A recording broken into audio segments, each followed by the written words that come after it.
do you ramp your way into the majors through the early part of the season, or do you not worry about it too much? I guess you're kind of just learning. So you of course want to peak at, early April.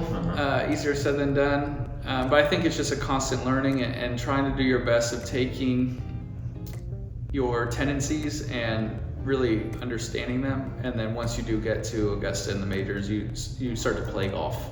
That's what I've struggled with. So I've been working on a lot of mental stuff. I wouldn't say, of course we're working on physical stuff as well, but that's not one I can just pinpoint. I will have this, figured out by X date.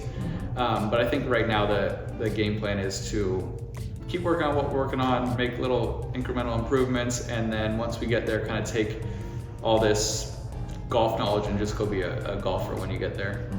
Nick, now with 6 wins on the PGA Tour and the European Tour win and a couple on the other different lower tours, have you built a level of confidence to where you feel like, I really belong out here and this is, how my season is going to go and I'm going to try to peak at the Masters? I've never really thought that way. I try to, I think we all try to play well each week. I've obviously struggled in the majors. A lot of it has just, I think, been build up. So I'm trying to kind of do not the opposite, but just try to, like I said, be a golfer and just go play the golf course instead of trying to make my game peak for a week every month or so. So I'm looking forward to seeing how that goes this year.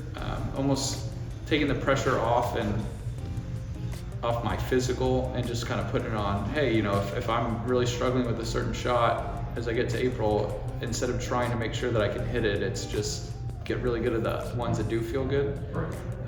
And that's just been something that we've been workshopping and I feel quite good about. So that's why I'm looking forward to this next month and a half stretch, just to keep kind of figuring out what feels great. And of course there's a time where maybe they all do feel really good, but I haven't had that happen very many times. I don't think a lot of people have. So I'm trying to do a better job of not trying to peak at a certain time, just keep kind of getting a little better and taking what I have. So much of social media over the last year or two has devolved even more than it used to be. But you kept kind of this lightness to it. You have fun with it. You're roasting people's swings and just making funny comments. How do you go about that? And how instantaneous is that? How much do you have to think about it? What's your social presence like? I'm trying. It's gotten hard. It's so bad on there. How I've avoided it, I haven't done the best job all the time, but I've started to think that when I have something I want to say that's real and it's a frustration of mine, I've tried to call a friend and vent about it to them instead of getting yelled at on the internet. I don't know. It's fun doing, building a community and having, hearing people's opinions on things, especially when they're more silly than they are real. So I've tried to keep it as much like that, but it is hard sometimes because there's a lot of stuff on there that drives me absolutely up the wall like everybody else. So I've been trying to call my mom or talk to my wife about it instead of venting about it to people who don't care. Right. But your fans love it when you roast people. And everyone's begging to get roasted. Hey, could you just spend all day doing that? You could do 30 minutes a day. No, I'm tapped out. I did another couple this past week. I don't really know why, but I'm kind of tapped out. It's more so because I have nothing left to say that's funny.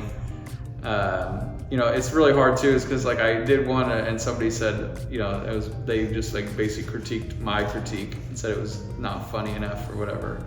I wanted to just say I'm not a comedian. I never claimed to be. So it's hard. I feel like people expect something really great, and some of them make me laugh. So I'm tapping out. I'm not, here and there I see a golden opportunity, like Hope Barnett last week, but I don't get as lucky with names like that all the time. Got a lot of Michaels and Bobs. It's not as easy.